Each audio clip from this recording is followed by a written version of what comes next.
Hello everyone and welcome back to yet another video. So in case you've been living under a rock, Star Wars Battlefront 2, the EA sequel to the original Star Wars Battlefront, has had an open beta in the last few days and a lot of people have been jumping into it, and that's exactly what I've done, and I'm going to be talking a bit about what I thought about it. So you've probably already seen a huge amount of these types of videos, so I'm not going to be wasting too much time and I'm going to go straight to the point. Star Wars Battlefront 2 is a definite improvement upon the foundations of Star Wars Battlefront. Stick with me because there's going to be a bunch of asterisks added to that sentence.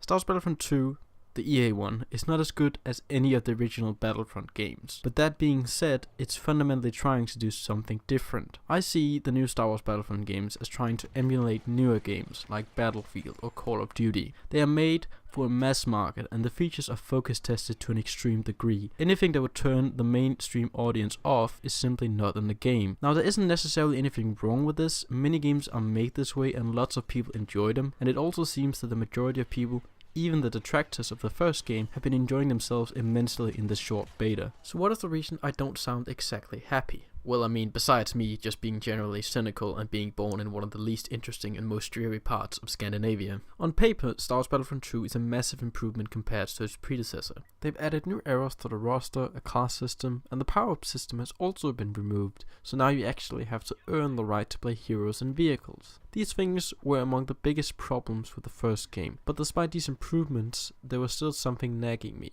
I toyed with the idea that it might just be me tiring of these types of games. Maybe the massive multiplayer shootout with vehicles thing was just not for me anymore. But then I jumped into a game of Bad Company 2 and had a great time, so clearly I had to dig deeper to find the problem. After many hours of play, I've come to the conclusion that the gameplay of standard ground combat is the problem. No matter what class you pick, you'll spend most of your time plinking away at enemies that you can barely see in the distance, hoping to get a lucky kill and not get killed in the process. I don't know if it's the map layout that encourages this type of play.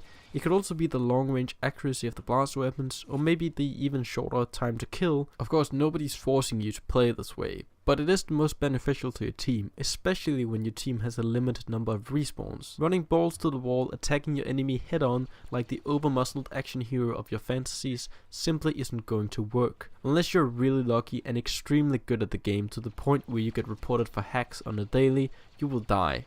A lot if you play this way.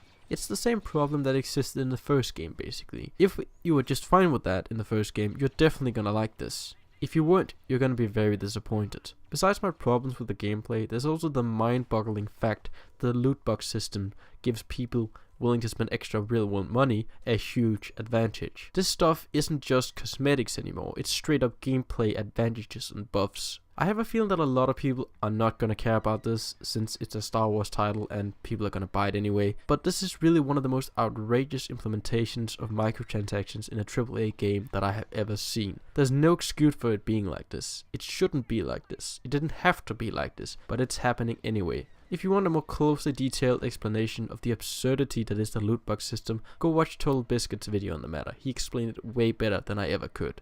But trust me, it's terrible. To round off the video, I'm gonna say that I won't buy this game when it comes out. Maybe in 1.5 years or something, when the sales numbers can no longer be used to advocate microtransactions in a AAA game. My boycott is probably not gonna make a huge difference, and I can already see the quarterly report praising the exploitation of gambling as a way to earn extra revenue. It is sad, and I'm hard pressed to keep my lunch down just thinking about it, but it is the way it is. Now there's not much more I wanted to say in this video. There's a bunch of other resources you can go learn about the game on various different sites, so I'm just gonna leave it here.